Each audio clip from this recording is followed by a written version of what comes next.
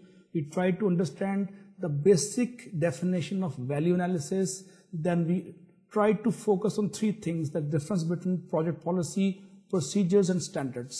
And lastly, we in depth covered the basic hierarchical planning system.